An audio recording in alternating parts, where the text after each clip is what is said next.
በጸጋ የሚባርክ የሁሉም አባት። የሁሉም አባት እግዚአብሔር የሁሉም አባት ነው። እሱ ወንድምዎን፣ ጎረቤትዎን፣ ጠላትዎን እና በምድር ላይ ያለን እያንዳንዱን ሰው ልክ እርስዎን እንደሚወድዎት ሁሉ በተመሳሳይ መንገድ ይወዳታል። እግዚአብሔር ለሰው ፊት አያደላም፣ አድሎ አያደርግም፣ አንዱን ከሌላው አብልጦ አይወድም። ፍቅሩ ለሁሉም እኩል፣ ፍጹም እና ቅድመ ሁኔታ የሌለው ነው።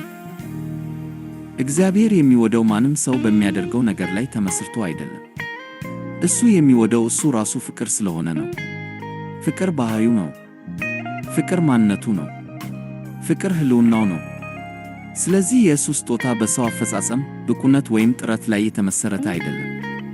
እሱ የሚሰጠው እሱ ፍቅር ስለሆነ ነው። ፍቅር ደግሞ ሁልጊዜ ይሰጣል። እግዚአብሔር በብዛት ሊሰጥዎት የሚፈልገው ለዚህ ነው። እንዲሁም በነፃ የሰጠዎትን ለሌሎች እንዲያካፍሉ የሚፈልገው ለዚህ ነው። እግዚአብሔር ማንኛውንም ነገር ለግል ጥቅም ብቻ አይሰጥዎትም። የሚሰጥዎት ነገር ሁሉ ሌላውን እንዲባርክ፣ በእርስዎ በኩል እንዲፈስ የታሰበ ነው።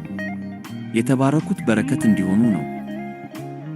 ሌሎች እንዲያበረታቱዎት እንደሚፈልጉት ሁሉ እርስዎም ጎረቤትዎን እንዲያበረታቱ ይፈልጋል። ሌሎች እንዲያጸድቁዎት እንደሚፈልጉት ሁሉ እርስዎም ጎረቤትዎን እንዲያጸድቁ ይፈልጋል። ምሕረትን እንደሚፈልጉ ሁሉ ለሌሎች ይቅርታ እንዲያደርጉ ይፈልጋል። ለራስዎ የሚመኙት መስፈርት እግዚአብሔር ለሌሎች እንዲሰጡ የሚጠራዎት መስፈርት ነው።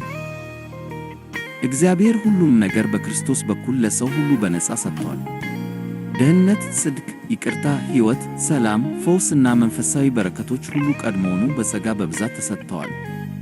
በዚህ ነፃ ስጦታ የሚያምንና በእምነት የሚቀበለው ሁሉ እውነታውን በነፃነትና በሙላት ይለማመዳል። ይህ ነፃ ስጦታ በእምነት አንዴ ከተቀበለ በኋላ በእምነት መካፈል አለበት። ጸጋ በእኛ ዘንድ ብቻ እንዲቀር የታሰበ አይደለም። በእኛ በኩል መፍሰስ አለበት። እምነት ይቀበላል፣ ፍቅር ደግሞ ያከፋፍላል።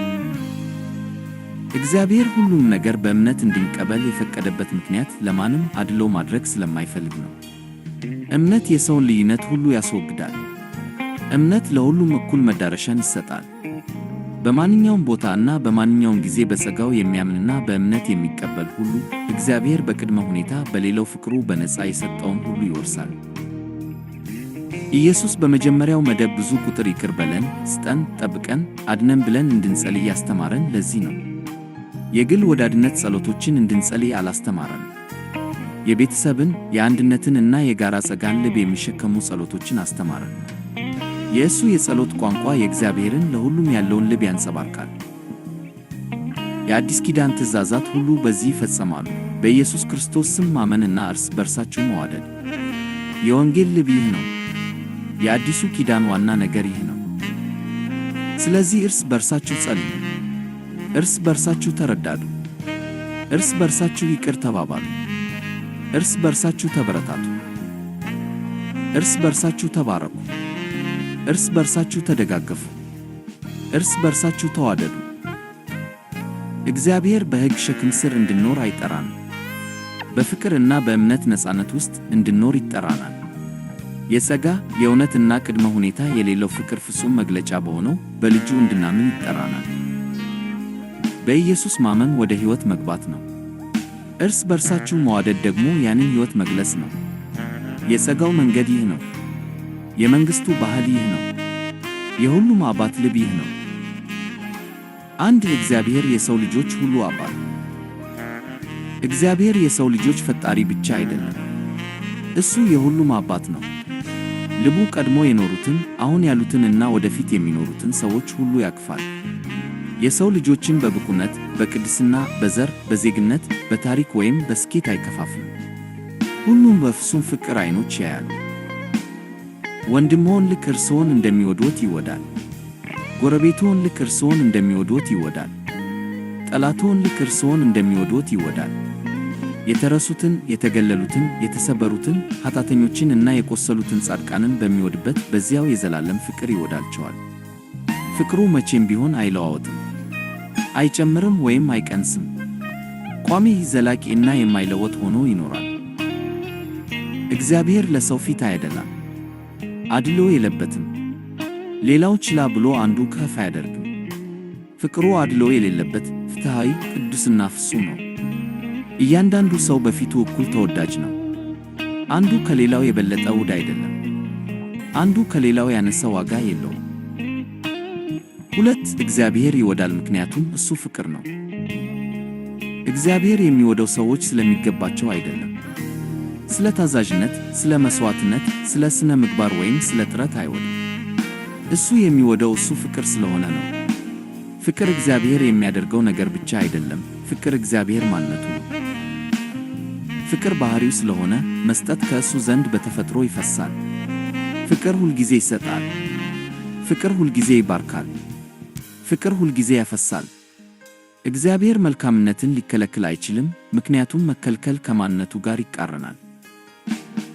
ስለዚህ እግዚአብሔር የሚሰጠው ነገር ሁሉ ከፍቅሩ የሚፈስ እንጂ ከሰው ብቃት የሚመነጭ አይደለም። የእሱ ጸጋ፣ ምሕረት፣ ይቅርታ፣ ጽድቅ፣ ሰላም፣ ደስታ፣ ፈውስ እና የዘላለም ሕይወት በነፃ የሚሰጡ እንጂ እንደ ሽልማት የሚሰጡ አይደሉም። 3. የእግዚአብሔር ስጦታ ዓላማ። እግዚአብሔር በብዛት መስጠት ይፈልጋል። ልጆቹን በመባረክ ደስ ይለዋል። የሰው ልጆች ሲፈወሱ፣ ሲታደሱ፣ ይቅርታ ሲያገኙ፣ ሲጠነክሩ እና ሙሉ ሲሆኑ ማየት ደስታን ይሰጠዋል። ሆኖም እግዚአብሔር ማንም የሚባርከው ለግል ክምችት ብቻ አይደለም። የሚሰጠው ነገር ሁሉ መለኮታዊ ዓላማ አለው። እርስዎ ለሌሎች የበረከት መተላለፊያ እንዲሆኑ ይባርክዎታል። በሌሎች ሕይወት ውስጥ እንዲያፈሱ በእርስዎ ውስጥ ያፈሳል። እግዚአብሔር የሚሰጠው ምንም ነገር በእርስዎ ዘንድ እንዲቆም የታሰበ አይደለም።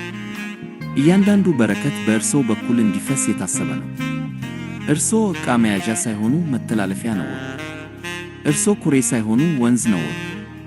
እግዚአብሔር የእሱ ሕይወት፣ ፍቅር፣ ጸጋ፣ ምሕረትና አቅርቦት በእርስዎ በኩል ወደ ሌሎች እንዲተላለፍ ይፈልጋል።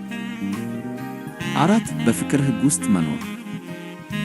እርስዎ ማበረታቻን እንደሚፈልጉ ሁሉ ጎረቤትዎን እንዲያበረታቱ እግዚአብሔር ይጠራዎታል። መጽደቅን እንደሚፈልጉ ሁሉ ጎረቤትዎን እንዲያጸድቁ ይጠራዎታል። ይቅርታን እንደሚፈልጉ ሁሉ ጎረቤትዎን ይቅር እንዲሉ ይጠራዎታል። የፍቅር መስፈርት ቀላል ነው።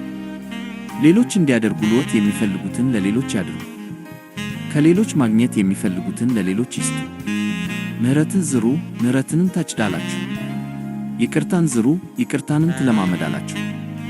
ማበረታቻ ዝሩ፣ በማበረታቻም ትመላለሳላችሁ። ይህ የፍቅር ሕግ ነው። ሸክም አይደለም። ከባድ ትእዛዝ አይደለም። በጸጋ በተለወጠ ልብ ውስጥ የሚገኝ ተፈጥሯዊ መግለጫ ነው። 5. የእግዚአብሔር ነፃና ሁለንተናዊ ስጦታ በክርስቶስ። እግዚአብሔር በኢየሱስ ክርስቶስ በኩል ሁሉም ነገር ለሰዎች ሁሉ በነፃ ሰጥቷል። በክርስቶስ እግዚአብሔር ይቅርታን፣ ጽድቅን፣ ሰላምን፣ ዕርቅን፣ ፈውስን፣ ነፃነትን እና የዘላለም ሕይወትን ለቋል። የተከለከለ ነገር የለም። የተገደበ ነገር የለም። ሁሉም ነገር በጸጋ በብዛት ተዘጋጅቷል። ሆኖም ይህ ነፃ ስጦታ መወሰድ አለበት። የሚወሰደውም በእምነት ነው። ማንኛውም ሰው ያለፈው ታሪኩ፣ ኃጢአቱ፣ ውድቀቱ፣ ድክመቱ ወይም መሰበሩ ሳይታይ በዚህ ስጦታ የሚያምንና በእምነት የሚቀበል ሁሉ ኃይሉንና እውነታውን ይለማመዳል። ደህንነት በሥራ አይገኝም። ጽድቅ በብቃት አይገኝም። ሕይወት በጥረታችን የሚመጣ አይደለም። ሁሉም ነገር በእምነት በነፃ የሚቀበሉት ነው። 6. እምነት እንደ እኩል መዳረሻ በር። እምነት የእግዚአብሔር መለኮታዊ የእኩልነት ሥርዓት ነው። በእምነት በኩል እግዚአብሔር የሰውን ልዩነቶች ሁሉ ያስወግዳል። በእምነት በኩል ሀብታሙም ሆነ ድሃው በእኩል ደረጃ ይቆማሉ። የተማረውና ያልተማረው በእኩል ደረጃ ይቆማሉ። ጠንካራውና ደካማው በእኩል ደረጃ ይቆማሉ። እምነት እግዚአብሔር አድሎ እንዳያደርግ ያረጋግጣል። በጸጋው የሚያምንና በእምነት የሚቀበል ሁሉ እግዚአብሔር በነፃ የሰጠውን ሁሉ ይወርሳል። እምነት ለደህንነት ቁልፍ የሆነው ለዚህ ነው። ጸጋን ይጠብቃል። እኩልነትን ያረጋግጣል። መለኮታዊ ፍትሕን ያጸናል። እምነት እያንዳንዱ ሰው በልበ ሙሉነት፣ በክብር እና በተስፋ ወደ እግዚአብሔር እንዲቀርብ ያስችለዋል። 7. ጸጋን በእምነት ማካፈል። በእምነት የተቀበሉትን በእምነት መልቀቅ አለብዎት። ጸጋ ሊታጠር አይችልም። ፍቅር ሊታሰር አይችልም። ምሕረት ሊገደብ አይችልም። መፍሰስ አለባቸው።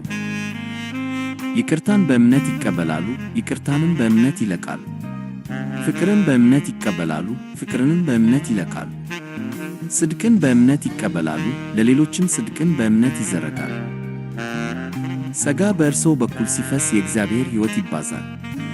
ጸጋ ሲታገድ መንፈሳዊ መቆም ይጀምራል። እግዚአብሔር ጸጋ እንዲንቀሳቀስ እንዲባዛ እና በአንድ አማኝ ልብ በኩል ማኅበረሰቦችን እንዲለውጥ አድርጎ ነድፎታል። 8 የመንግሥቱ የጸሎት ቋንቋ። ኢየሱስ በብዙ ቁጥር ቋንቋ እንድንጸልይ አስተማረን። የግል ጥቅምን ብቻ ያተኮረ ጸሎት እንድንጸልይ አላስተማረን። ስጠን፣ ይቅር በለን፣ ጠብቀን፣ ምራን፣ አድነን እንድንል አስተማረን። ይህ የጸሎት ቋንቋ የእግዚአብሔርን የቤተሰብ የአንድነትና የጋራ ውርስ ልብ ይገልጻል። በመንግሥቱ ውስጥ ማንም ብቻውን አይጸልይም። ማንም ብቻውን አይቆምም። ማንም ብቻውን አይቀበልም። አብረን እንቆማለን፣ አብረን እንቀበላለን፣ እናም አብረን እናድጋለን። በዚህ መንገድ ስንጸልይ የእኛ በረከት ከሌሎች በረከት ጋር የተያያዘ መሆኑን እናምናለን። የእኛ ሰላም ከእነሱ ሰላም ጋር የተቆራኘ ነው። የእኛ ፈውስ ከእነሱ ፈውስ ጋር የተገናኘ ነው። የእኛ ይቅርታ ከእነሱ ይቅርታ ጋር የተያያዘ ነው። 9 የአዲሱ ኪዳን ዋና ትእዛዝ። የአዲስ ኪዳን ትእዛዛት ሁሉ በሁለት እውነቶች ተጠቃለዋል። በኢየሱስ ክርስቶስ ስም ማመንና እርስ በርሳችሁ መዋደድ። የወንጌል ልብ ይህ ነው። የአዲሱ ኪዳን መሠረት ይህ ነው። ሌላው ነገር ሁሉ ከነዚህ ሁለት እውነታዎች ይፈሳል። በኢየሱስ ማመን ሕይወትን መቀበል ነው። እርስ በርሳችሁ መዋደድ ደግሞ ያንን ሕይወት መግለጽ ነው። እምነት ከእግዚአብሔር ጋር ያገናኘናል። ፍቅር ከሰዎች ጋር ያገናኘናል። እምነትና ፍቅር አብረው ሲሰሩ የእግዚአብሔር መንግሥት ሙላት በምድር ላይ ይገለጣል። 10 የጸጋ ነፃነት በሕግ ላይ። እግዚአብሔር በሕግ ሸክም ስር እንድንኖር አይጠራንም። ሕግ አፈጻጸምን ይጠይቃል፣ ጸጋ ግን መለወጥን ይሰጣል። ሕግ ውጫዊ ለውጥን ያዛል፣ ጸጋ ግን ውስጣዊ መታደስን ያመጣል። በጸጋ ስር ታዛዥነት ተፈጥሯዊ ይሆናል። ቅድስና ያለ ጥረት የሚመጣ ይሆናል። ፍቅር በራሱ የሚመነጭ ይሆናል። ጽድቅ የትግል ውጤት ሳይሆን የኅብረት ፍሬ ይሆናል። እግዚአብሔር ተቀባይነት ለማግኘት የሚታገሉ አገልጋዮችን አይፈልግም። በፍቅር ውስጥ የሚያርፉ ወንዶችና ሴቶች ልጆችን ይፈልጋል። በፍርሃት የሚነዳ ሕይወት ሳይሆን በጸጋ የተለወጠ ልብ ይፈልጋል። 11 ኢየሱስ የጸጋ ፍጹም መግለጫ። ኢየሱስ ክርስቶስ የእግዚአብሔር ጸጋ ሙሉ መግለጫ ነው። በእሱ ውስጥ የአባትን ልብ እናያለን። በእሱ ውስጥ ምሕረት አካል ለብሶ እናያለን። በእሱ ውስጥ ይቅርታ ሥጋ ሆኖ እናያለን። በእሱ ውስጥ ፍቅር በሰዎች መካከል ሲመላለስ እናያለን። በኢየሱስ ማመን ወደ መለኮታዊ ሕይወት መግባት ነው። ኢየሱስን መከተል በመለኮታዊ ፍቅር መመላለስ ነው። ኢየሱስን ማመን በመለኮታዊ ዕረፍት ውስጥ መኖር ነው። እሱ የተገለጠ ጸጋ ነው። እሱ የታየ ፍቅር ነው። እሱ የታወቀው አባት ነው። 12 የመንግሥቱ ባህል። የእግዚአብሔር መንግሥት ባህል ይህ ነው። በክርስቶስ ማመን፣ እርስ በርሳችሁ መዋደድ፣ ሥጋ ያለ ገደብ፣ ምሕረት ያለ ቅድመ ሁኔታ፣ ይቅርታ ያለ መስፈርት። ይህ የወንዶችና የሴቶች ልጆች ሕይወት ነው። ይህ የደህንነት እውነታ ነው። ይህ የሁሉም አባት ልብ ነው።